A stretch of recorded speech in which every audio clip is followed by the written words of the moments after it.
புத்தி. எதிரி கூட சண்டை போட முடியலன்னா காக்கா பிடிச்சு சமாளிக்கணும். ஹாய், எப்படி இருக்கீங்க? ரொம்ப நாளா நான் உங்களை தான் சந்திக்கணும்னு ஆசைப்பட்டுக்கிட்டு இருந்தேன். So hi. சோஜி, இதுக்கெல்லாம் அவ்வளவு சீனே இல்ல, சீக்கிரம் முடிங்க.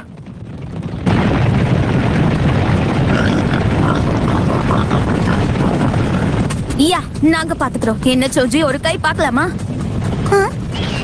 சோஜி, நமக்கு சோறுதான் முக்கியம். அவர் வேற யாரும் இல்ல, மூணாவது ஹுக்காகேவோட அன்பான பேரன். உண்மை தெரிஞ்சதும் மத்தவங்கள போல இவனும் பயந்துட்டான்.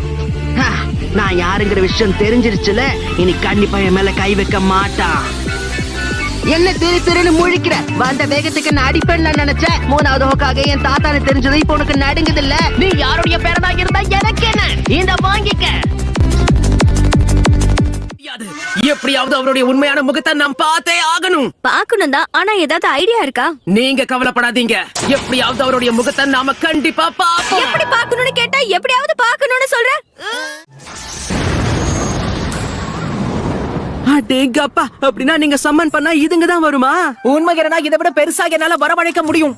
ஆனா தற்சமயத்துக்கு இவங்களை வச்சு நாம அட்ஜஸ்ட் பண்ணிப்போம். யார பார்த்து என்ன சொன்ன? நீ எங்க அப்பாவுடைய அடியாளன்றத மறந்துட்டியா நருட்டோ? கம் ஆன், கொஞ்சம் சீன் போட விடுங்களேன். அந்த சின்ன பையனுக்கு நான் என் கெத்த காட்டணும்.